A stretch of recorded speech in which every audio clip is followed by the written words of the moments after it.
Hello, welcome to the Creative Obsession podcast. My name is Carrie and I am coming to you from Oregon, and today is November 9th, 2017.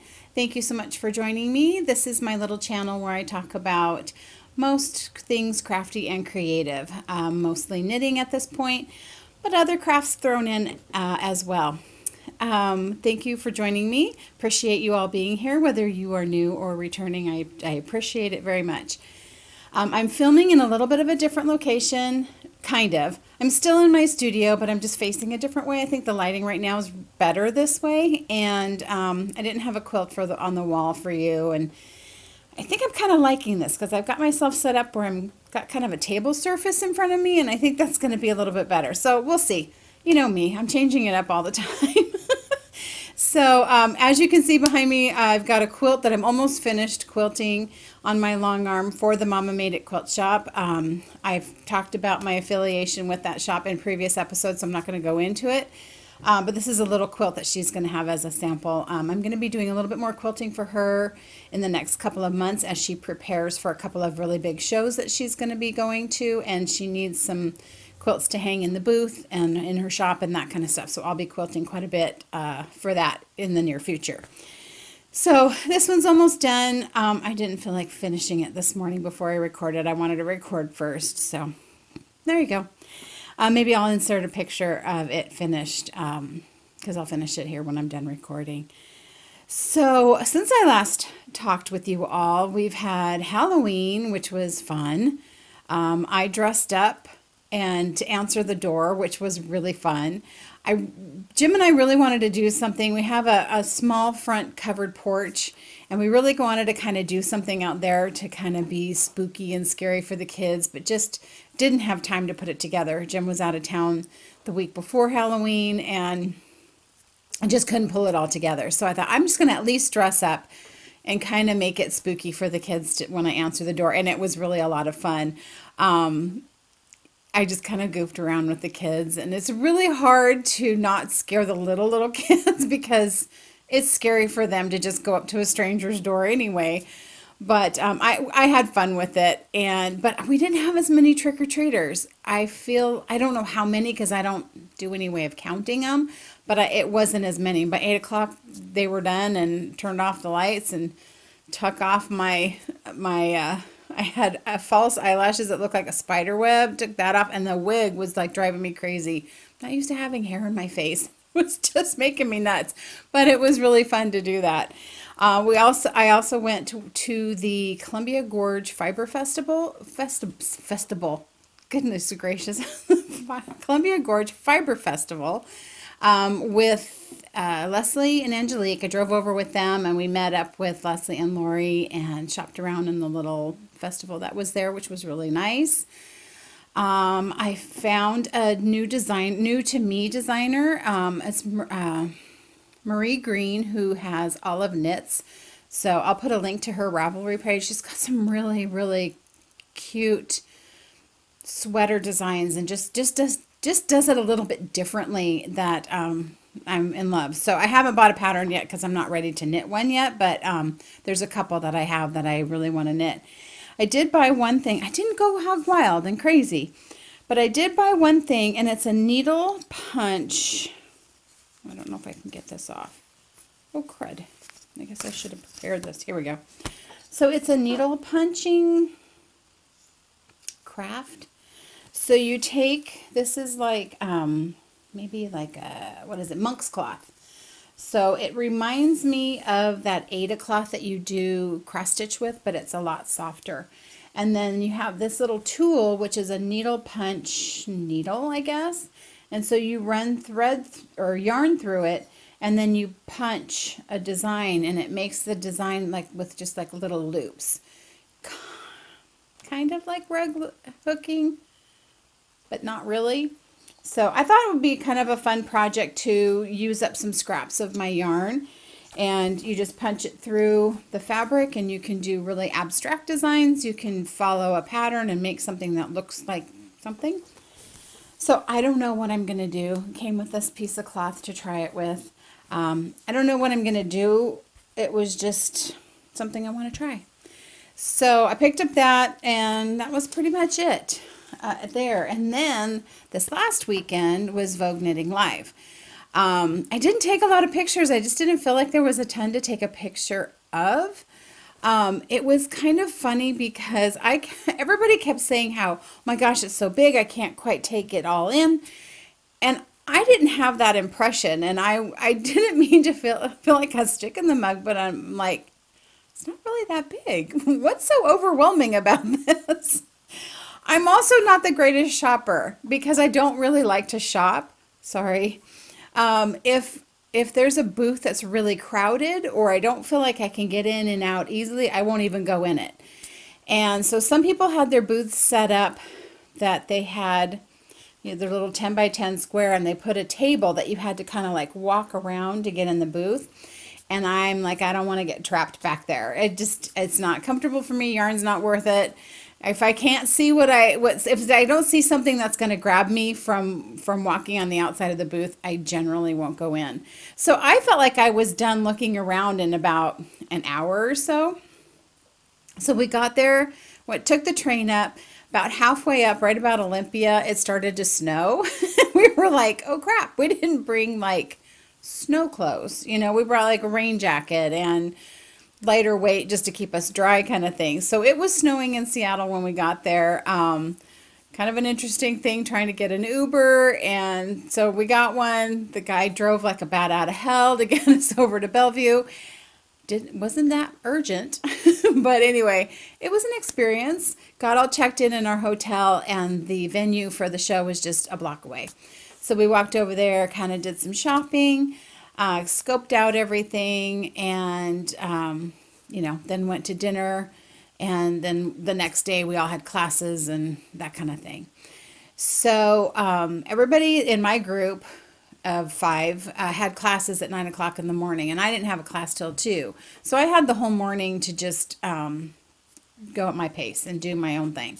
So I let everybody get dressed and makeup on and all that stuff and out the door. And then I got ready, went and found myself some coffee, and then went to the show. And I thought, well, I've already seen it all because I came last night. So I'm walking around thinking, okay, I don't really need to shop anymore. And then I would feel bad. You walk by somebody's booth and they're just sitting there like waiting for somebody to come along. And so I would talk to them because I felt bad that they didn't have anybody in their booth. And then, so then I had this experience. I did buy yarn. And so there's a little story behind the yarn. So I went into this booth and the dyer was there. She was super excited because she's being carried in this yarn shop, which was the booth that it was.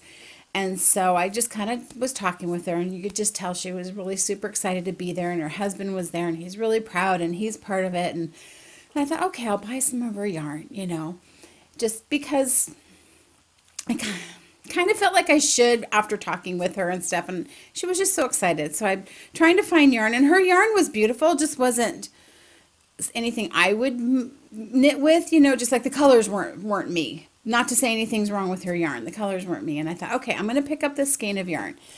So I'm not going to say the dyer's name because my story isn't a reflection on the dyer at all. It's just my experience. So I picked up, I thought, okay, pink and gray. I can do something with pink and gray. I'll pick that up. And I'm like, okay, that's fine, and as I'm like talking, and they're just like super tickled and super excited, and go to check out, and then her husband runs over and it's like, here's the inspiration photo. This is what she made the yarn with, and he was just so proud. And the lady rings me up, and it was $50, and I just about choked. Is that $50 for a skein of yarn? I'm like, no, I'm not going to do that. Well, part of it's taxes, which in Oregon we don't have state taxes, and in Seattle there's 10% tax. So part of it was taxes, so it was a $45 skein of yarn. And it was just like, oh crap, I don't love it that much. But then with him standing right there, I just thought, okay, I'm just going to buy it. So it is an MCN blend. It is a bigger skein. It has 500, I don't have the ball band right here, but it has 500-ish yards in it. So it's a big skein. It is a gradient, so it's supposed to go from, like the light gray to dark gray, light gray, and then this pink color. Well, the pink is a little off for me. And I was just like, okay, whatever, I'm just buying this. And so the more I thought about it, the more I was kicking myself because it's just not what I want. And I paid a lot of money for it. Okay, trying to let it go. And I thought, if anything, I can over dye it, which is dumb. If you're going to pay $50 for a skein of yarn, you shouldn't have to over dye it. Totally my fault. It's not a bad skein of yarn. Anyway, I'm going to over dye it. I think I'm going to put some blue on it so it'll tone down the pink. It'll kind of bluish up and it should be fine. It's nice and soft and I get a lot of yardage with it, so I'll be able to make something really pretty. So that was just sort of like, oh, okay, fine. Then it was everybody was done with their classes. We met up with Janine, who has the Yarn and You Girl podcast. Met up with her, did some lunch, and then I did my class. So my class was on how to learn to continental knit. Yeah, let me tell you about that. So I'm not going to mention the teacher's name because honestly I don't even remember what it was, because this is just my experience in the class. So not to say that it was a horrible class, it was just not good for me. First off, the teacher started out, okay, we're gonna, this is the gist of continental knitting, so I want everybody to do a long tail cast on and cast on just a number of stitches on your needles so that we can get started. Well, then she says, well, how many people know how to do a long tail cast on? And only about half the room. So she goes, oh gosh, now I'm going to have to start from the beginning. So then she proceeded to spend half an hour individually teaching everybody how to do a long tail cast on. Well, the class wasn't about casting on. Everybody knew how to do a cast on. Some said, I can do a cable cast on. I can do a Russian cast on. It didn't matter. As long as you had stitches on your needle, it really didn't matter for the class. So I cast on my, I think I did like 20 stitches or something. And then I'm sitting there like, this is ridiculous. Paid a lot of money for this class. It doesn't matter how we cast on. So then I started texting with my friend Christy. And then the teacher comes by and she goes, I see you were on your phone. What were you doing on your phone? And I'm like, I'm cast on. I'm sitting here waiting for everybody to catch up. And I said, well, somebody needed something from me. And she's like, oh, okay. And she was all kind of put out. And I thought, I'm not disturbing the class. My phone was on silent. It's just me doing my thing. You guys are doing your thing. And so then, we finally get into the gist of it. And then she starts having us wanting to draw on our hands. Draw an arrow right here so that that's where your yarn's supposed to go. Put a little dot right here because that's a magnet and that should always touch the needle. Like, you've got to be kidding me. So I'm trying to play along. I'm really already irritated, but I'm trying to be really good because I just want to walk out at this point because it's just ridiculous. And I do not like when people talk to me like I'm a 5-year-old. So I'm just like, okay, fine. Let me just try this. We're going along and we're doing our thing. And then, we're going to learn how to purl. And so then she wants us to write on our hand no and yes, so that when you turn your hand and you see the word yes, that you're doing it right. I was like, well, I don't want to be twisting my wrist like this. This is going to give me tendonitis. She goes, oh, no, it won't. I'm like, yeah, it will. And that's not how I want to knit.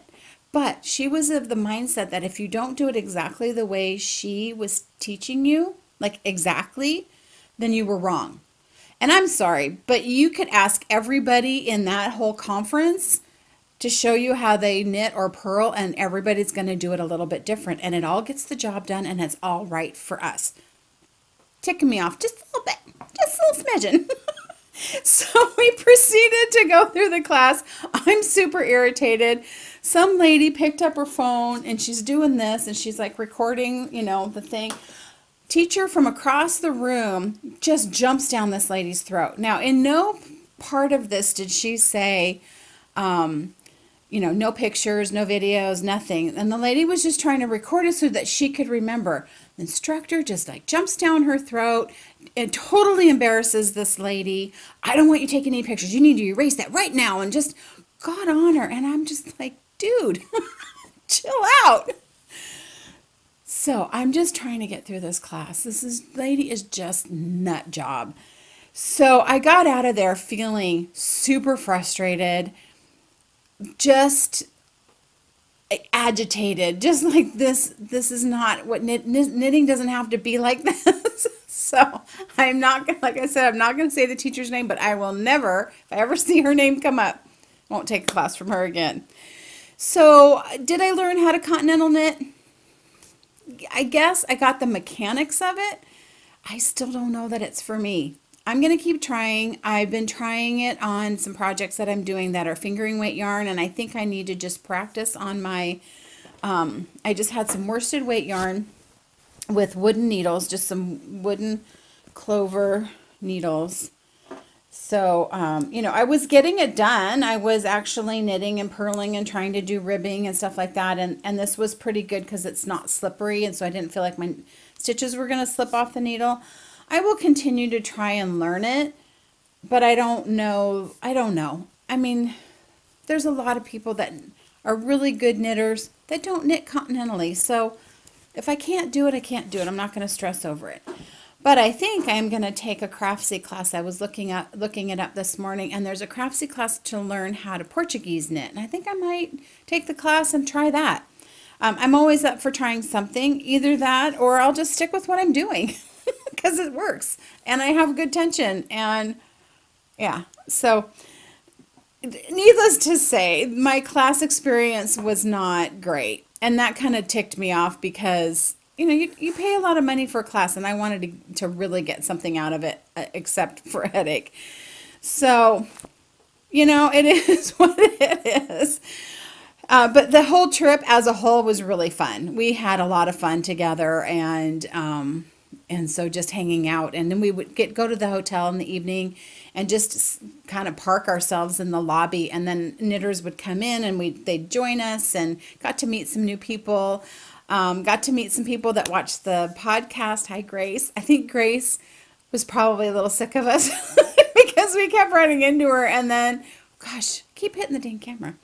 Keep running into her and like, holding her for hostage and chatting with her. So, Grace, you were super patient.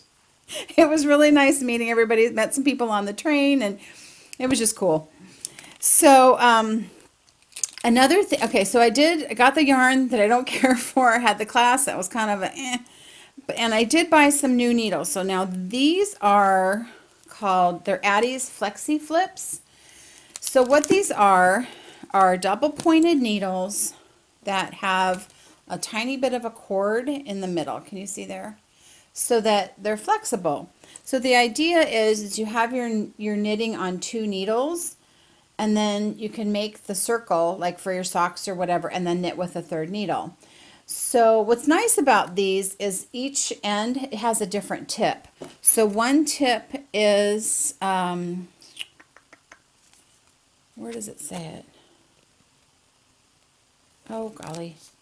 Okay, each needle has a sharp rocket tip on one end and a more rounded turbo tip on the other. So depending on how your yarn or what you want to use, you've got a choice of tips. Now, I did put it on my socks that I was knitting, that I'm doing on Magic Loop. The idea is it alleviates that whole like pulling your cord through to do your Magic Loop. Not sure that I'm liking them.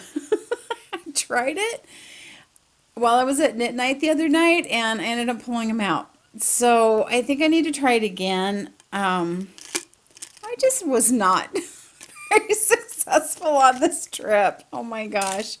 I'm going to keep trying it, and I'll give you a better review when I've had a chance to really work with it. So, yeah, so that was Vogue Knitting Live. I didn't see anybody famous. If I did, I didn't know who they were. So, I don't know famous knitting people. I mean, I know the basics, but anyway. So, we'll move on. Okay, and then last time I talked with you guys, I had just placed the bid and got a successful bid for my knitting machine, and so it's come. I've got it all cleaned up. I don't think anyone's ever used it. If they did, they maybe tried it and then put it away. I had to replace the sponge strip. So underneath the machine, it's like a bed of needles, and underneath the machine is a sponge strip, and that holds tension on the needles. And just because these machines are old, they that deteriorates, and it's very, very common that you have to replace the sponge strip. So I knew when I ordered the machine, I ordered a sponge strip that came, and I just had to take the time to replace it. You kind of have to feed it through, and it takes a little time. Cleaned up all the needles. Everything felt kind of sticky. I don't know if that's just from being stored wherever it was stored, but it's not rusty. It's not worn or anything like that. It just needed to be cleaned up. So I've got everything cleaned. I got it set up, and I've just put some cheap acrylic yarn on it. And so just playing around to just see. So this is just yarn that was left over from the baby blanket that I made earlier this year. So, just trying different things, kind of going through the book, the instruction book of how to use your machine. You can play with tension so that you can do different weights of yarn. I think I can go from fingering weight to worsted. So this is like a DK, and just kind of playing with it. So as I went through the book, I can do cables. You can do cables and lace, which I didn't know that you could do. So yes, Lucy, I can do cables. So I'm playing around with that, trying to get some ideas of what to do. And I have an idea of what I'm going to do. I ordered some yarn that felts. So I got some Lamb's Pride worsted weight yarn. I don't know what the like name of that base is, but I know that felts. So what I want to do is knit something and then felt it, so that I can kind of play with just the machine, and if there is a weird stitch or something like that, it's not going to show up. So I don't have the yarn yet. The yarn should come tomorrow, so I'm really hoping I'll get this quilt finished. I've got some dyeing to do, and then I want to just play with the machine. So I've got it set up on a table up here in my room, which my room is getting a little crowded. I've got to stop picking up crafts because I'm running out of room. But yeah, I'm really excited. I'm hoping that I can find a sweater pattern to be able to knit like a DK weight sweater. But in the meantime, I'm going to learn the stitches. I was watching a YouTube video last night. I even thought if I knit kind of like you would knit a scarf, leave live stitches at the start of it, knit like you're going to knit a scarf, and then you can bring that end up and you can seam it together on the machine and make a cowl. I thought, wow, I could have a cowl in like that fast. So I could do cables, and I don't know, I might play around with that kind of thing. So we'll see. Let's move on. I do have a finished object. I did finish my friend's Copilot Cowl. So here it is, all finished. So I had talked to you about the modification that I did in the pattern, that in this lace repeat, the pattern calls for 9 repeats of that, and I only did 8. And then I added a contrasting color in the garter sections. I ended up with like 40 grams, I think, left of this color. So I probably didn't need to do any of that. I don't know. I probably could have at least gone 9 repeat with the full 9 repeats in the lace. It's not making it really any narrower. I do like that little bit added green. You can kind of see it better on the back side.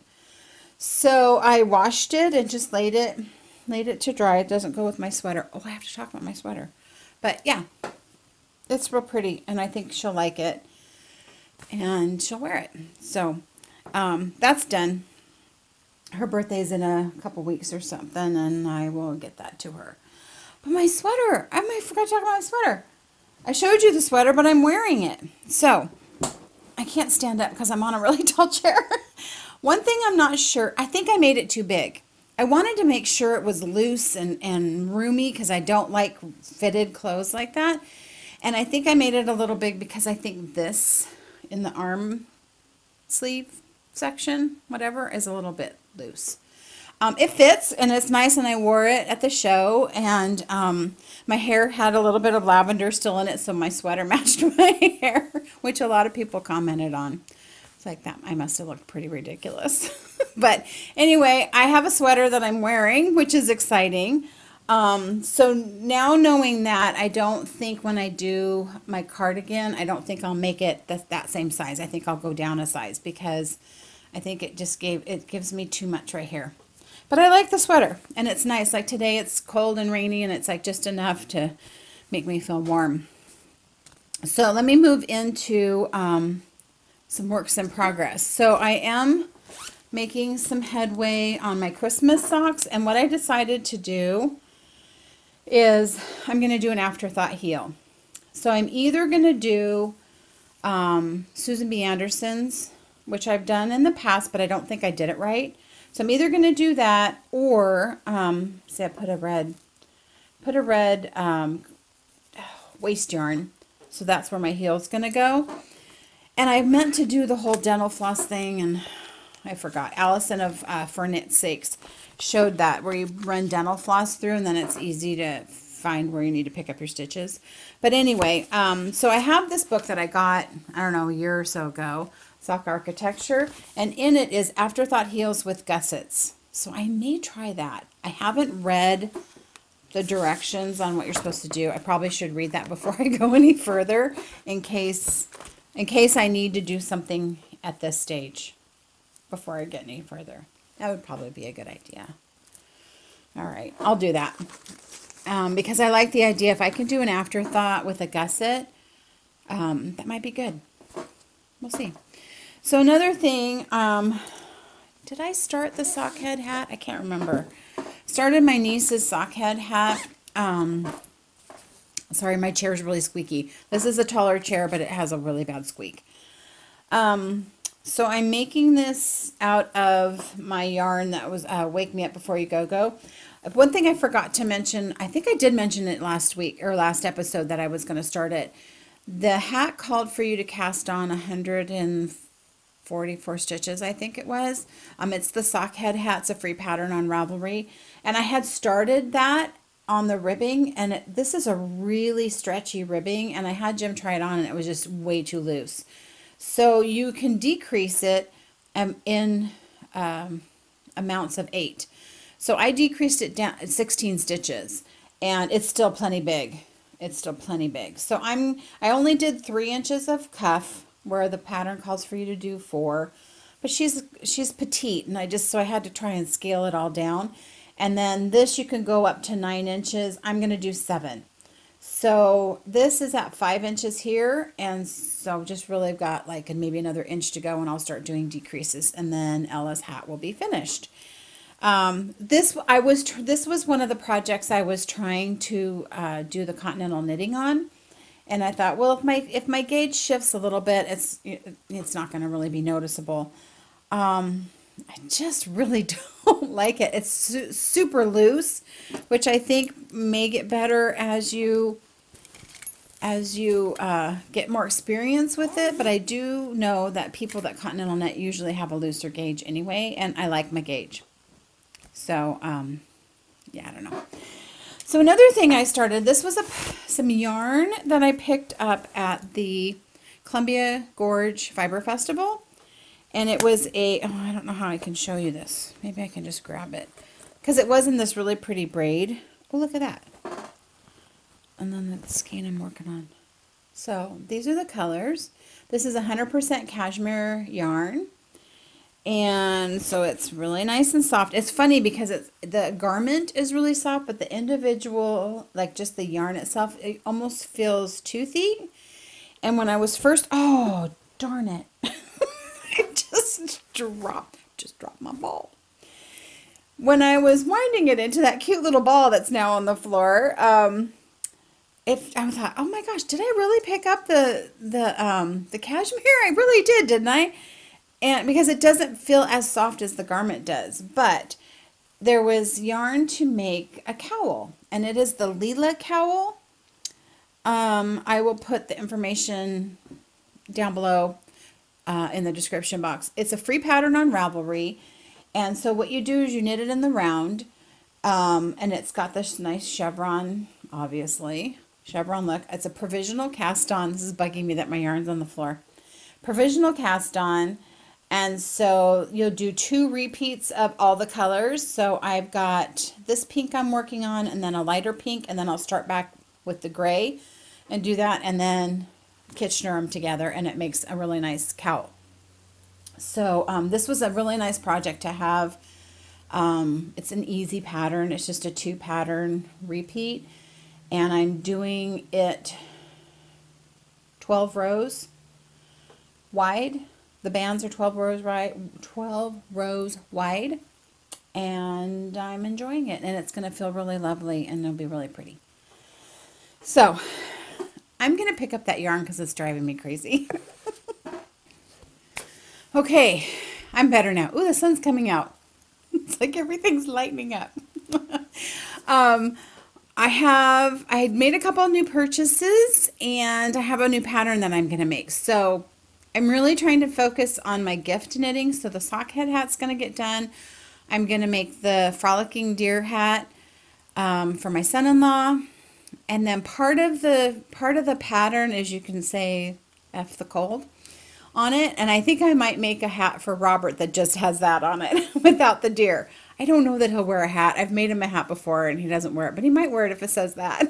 So if I get those 2 hats done, then my gift knitting is done, and then I can start my cardigan, my DK weight cardigan. I planned on making the Comfy Cardi by Andrea Mowry, and now I'm not sure.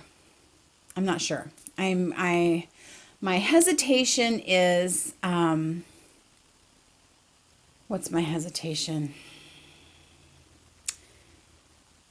It's a big knit. And Leslie's is done. If you've seen any of Leslie's pictures of the Naughty Knitwits, hers is done. I meant to try hers on. But the collar, it's like knitting another sweater. There's so much collar. It's like, will I wear it? I don't know. I think I should just try it. Anyway, stay tuned. That's on my in the future. And then, part of my reach, Janine, who I just mentioned earlier, has the Yarn and You podcast, and she also designs patterns. She just came out with this brioche cowl pattern. It's the Muriel brioche cowl. And the pattern calls for it in DK weight, and so it's beautiful and I love it, but I won't wear that thick of a cowl. And then Allison of For Knit Sakes knit it in fingering weight, and so going off of her notes, I think that's what I'm going to do. And so I picked out this yarn in my stash, and so these are my colors I'm going to do. So this is a color that was in my Find Your Fade shawl, which I haven't finished yet. It's getting there. I'll get back to it. And there's not much of the color in the shawl, so I have quite a bit of yarn left. It's like 74 grams of this pink yarn. And Allison's notes, basically either color you're using like under 50 grams. So I'll have plenty of this. And then this was a skein that, when I was trying to come up with a colorway, I don't even remember what colorway, and it really didn't turn out. And so I over-dyed it. And so I think that would make a really good contrast. The key to brioche for me is to make a really high contrast for it to have that really good wow factor. So that's what's going to happen with that cowl. So yeah, check out Janine's. I'll put a link to the pattern down below. She writes really good patterns. She's the one that wrote that Hepzibah shawl that I made earlier this year. Really well written. So I want to try brioche, and I had an idea to use some new yarn that I'm going to show you, but being that this cowl doesn't use that much of a skein, I want to save this yarn to make something bigger. And the yarn I speak of is Lolo Did It's yarn that came out at Walkers in Blood. You guys. Okay, so I saw this come up, and I thought, oh, the color combination just spoke to me. And I don't know if you can see it because now I have a dark background. So the color combination spoke to me, and I put it in my cart, and I was like, no, you don't need it. What are you going to make? You should really know what you're going to make, because then you order the base you want. And I took it out. And then she'd show another picture of it on Instagram or something. I'm like, oh my gosh, I just love this yarn. I'd go back to her website, put it in my cart. I'm like, no, you can't do that. Put it away. And then when Michelle and I were together, and I was like, have you seen Lolo Did It's Walkers in Blood? And she was like, yes, I've been wanting to get it. I'm like, let's just get it. So it came. And I'm super happy, but I thought this would make a beautiful brioche. Being that the Muriel cowl it only would use like a half a skein, I want to do a bigger project with this, but I don't know yet. So this is my new purchase. It doesn't have a designation yet, but a 2-color something because they look awesome together. Another purchase that I had made, and I had just gotten it right after I recorded last time, is I ordered from Yarn Enabler. This is her Sugar Skull, I believe. Oh my gosh. Amber, you didn't write on it. Okay. I'm pretty sure this is called Sugar Skull. It's a self-striping yarn. Now here I am in pink and gray. But do you see the difference in the pink? This is more of a coral. I like pink. So anyway, so this makes really cool looking self-striping with a couple shades of pink, couple shades of gray and black, and then she gives you black heels and toes. So that came in the mail. So that was that. So that's all I have as far as the new stuff, things to talk about. So I usually record every 2 weeks. In 2 weeks is Thanksgiving, so I'm not going to record that week. So it'll be 3 weeks, and I will record the following Thursday. So hopefully by then I'll have had a chance to play on my knitting machine and maybe get some projects done, and maybe even starting on my sweater. Wouldn't that be cool? I'm really dying to start it. So anyway, that's that. Thank you so much for being here and sticking with me through all my crazy. And I will talk to you all later. Have a wonderful Thanksgiving if you're here in the U.S. and celebrate Thanksgiving. I will see you all in a few weeks. Thanks for stopping by.